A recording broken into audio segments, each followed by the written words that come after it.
This is the BMW E92 330d, and it's one of BMW's best all-rounders from the late 2000s. It's a coupe which combines classic BMW looks, strong performance, and it gives you the efficiency which even makes it stand out to thousands of people even today. The E92 330d came at a time when BMW was perfecting the recipe for a modern diesel coupe. It's a car that can do a 0 to 60 in a respectable time of just under 6 seconds, all while returning over 40 miles per gallon. So is this timeless diesel coupe still a smart buy today? Well, we're going to find that out. Firstly, I'm going to take you for a drive. I'm Max Tavani, welcome to Driven Plus.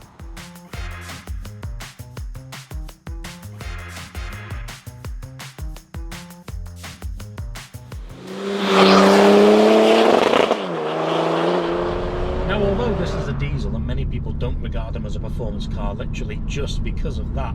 The 330d strikes a balance which only a few coupes can manage. It's super refined on a long journey, you can chew up the miles quite easily, but then stick it in a corner and you instantly realise why people love BMWs. It gives you the best of both worlds. Even today it feels composed on the roads and it actually feels somewhat engaging. It's got a hydraulic steering rack. It definitely feels more engaging compared to modern cars. I'm fully aware you can buy the 335d version of this car, which gives you more horsepower and more torque and a few other things which I'll mention later as well. But one main difference, especially in LCI terms, is the engine. So if you're a BMW nerd like me, sorry if you don't understand, but I'm now going to spit out some engine codes.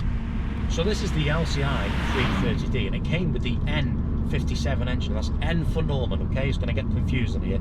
Then the 335d came with the M for Mike 57 engine, and so did the pre-LCI 330d. Now I believe the M57 engine is more reliable, but the N57 is a better performer all round. But let me clarify, it's not the most exciting car to drive in the world because it's pretty underwhelming in that aspect, but it's just a fantastic car. It's a great all-rounder. And these 330d cars I see appeal to people who like a BMW, like the kind of old school coupe feel that you get from older BMWs. But yeah, you've got that diesel engine, you plant your right foot, straight away you've got the torque and the power. So if you appreciate power, overtaking ability, and of course the diesel efficiency, fantastic car. Today it's really easy to buy a dodgy car, so to help you not get stung, I recommend you to use Car Vertical. All you have to do is input the car's either registration or VIN. Car Vertical checks thousands of databases across 35 different countries, and I've inputted a registration from a VW Golf R, and Car Vertical will tell you whether its mileage has been rolled back, whether it's got any outstanding finance on it, and in this case whether it's been involved in an accident. In this case it has, it needs attention. It will also tell you how many owners it's had.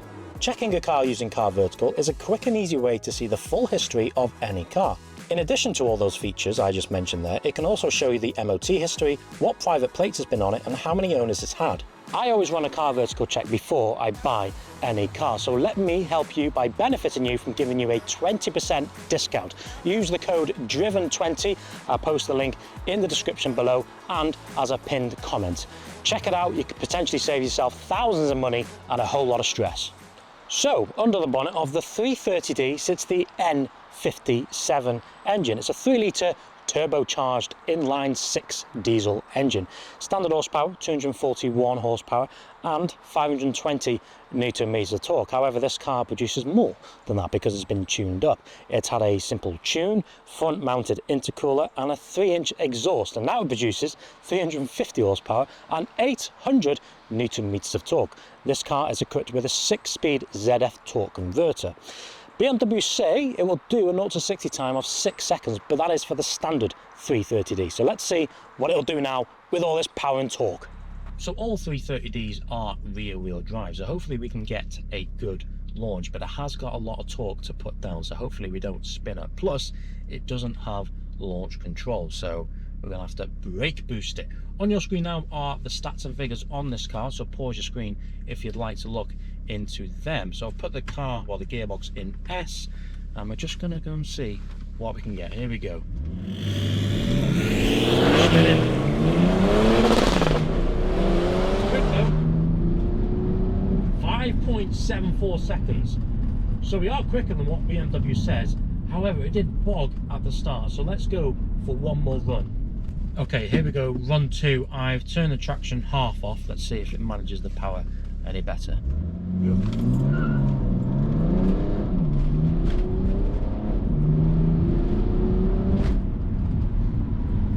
5.5 seconds, just below 5.5 seconds, so slightly quicker already, but I do think we can get that further down. So we're going to go for one more, third and final run. Here we go.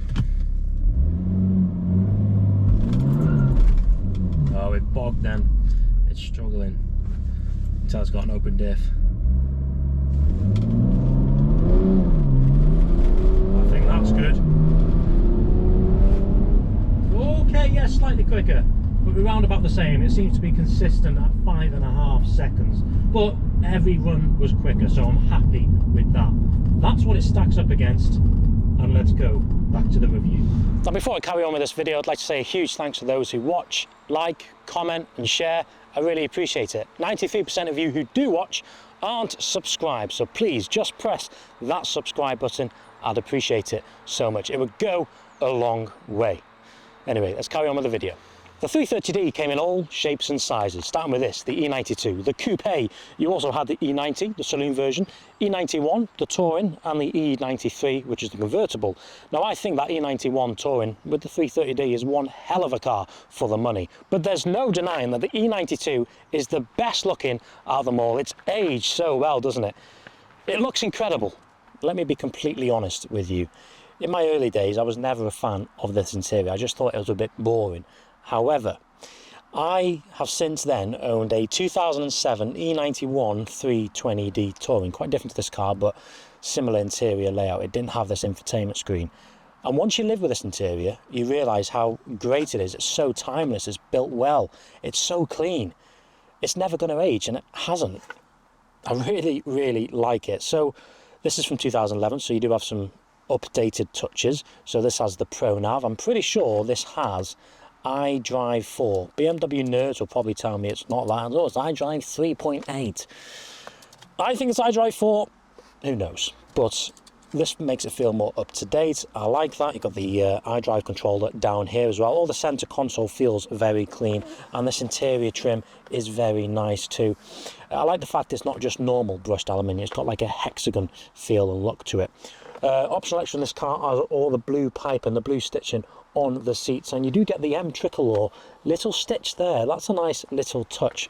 One thing I always like about the this generation interior are the cup holders. Push open and there you go. You're ready for your trip down the autobahn with your coffee sitting there. Heated seats, that's great. This steering wheel is very nice. I like the look of this steering wheel, I have to admit. And very clear dials, very simple. I like it. Nice little door card there which pops out for additional storage, and your armrest extends there. It's just timeless. Next, we're going to turn our attentions to the rear of this car. Firstly, we're going to comment on the colour. Space grey. Looks great, doesn't it? And this is the LCI version, so you get the updated lights. This is the M Sport package, so you do get this diffuser here and the alloy wheels, black trims. Looks very good. This is the M Sport Plus, by the way. Looking into the boot, you get 440 litres.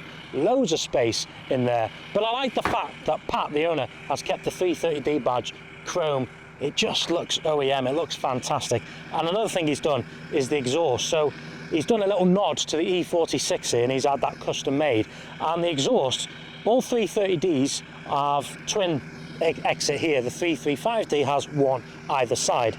And a lot of people with the 330ds modify them to make them look like the 335d. I like the fact that he has kept this basically OEM plus. Pat, let's hear this roar, mate.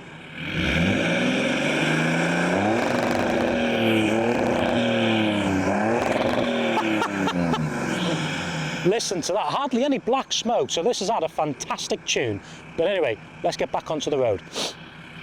Yes, I've got cancer now. So what other diesel coupes can you buy from the same era? From Mercedes, we had the C-Class in the form of the C350 CDI, which had a diesel V6 engine. And from Audi, you had the A5 3-litre TDI, and that came with a diesel V6 engine. And that is the GTR of the diesel world. If no one's heard one of those cars straight piped, I recommend you to search right now because they sound awesome for a diesel. So why buy the 3.5D over the 30D? Firstly, horsepower and torque. It's got more of it. Another reason is the fact that the 3.5D is twin turbo, the 30D is only single turbo. Another thing, the 3.5D has a larger brake, so performance wise the 3.5D is more superior. However, if you're going to buy the 30D and tune it up, then I don't see a reason why you should buy the 3.5D, because as I've demonstrated today, this car's performance is fantastic. Now this car comes with an automatic gearbox. It's a 6-speed torque converter from ZF. And you know what? I've just been chilling in this car today and it's lovely and smooth. You can't notice that the gearbox is either good or bad. If you can't notice the gearbox, then it's obviously good because it's really fluid. Now, the owner of this car has tuned this gearbox. Bear in mind, you can also buy the 330D as a manual, but personally, if you're buying a diesel, I would probably recommend buying an auto, because you're not really buying a diesel for an engaging experience, you're buying it for smoothness and refinement. So let's put the gearbox in first and use the paddles. Doesn't make a bad noise for a diesel, this, does it? Yeah, it is slightly delayed. It does its best to try and be quick, but it's not the most responsive. You're best off just leaving it in S and let the car do its own thing, because yeah, there's a delay there. It's not the most engaging in terms of quick fire changes. I remember my dad had an E92 330d, so not the same engine as this, because it was a 2008, so it would have been the M57 engine. So you've learned something today, haven't you? And I just remember that car being an absolute rocket ship. And some people disregard diesel engines just because they're not petrol, but they give you near enough the same power, more torque, but for a fraction of the running cost. How can you not like a diesel?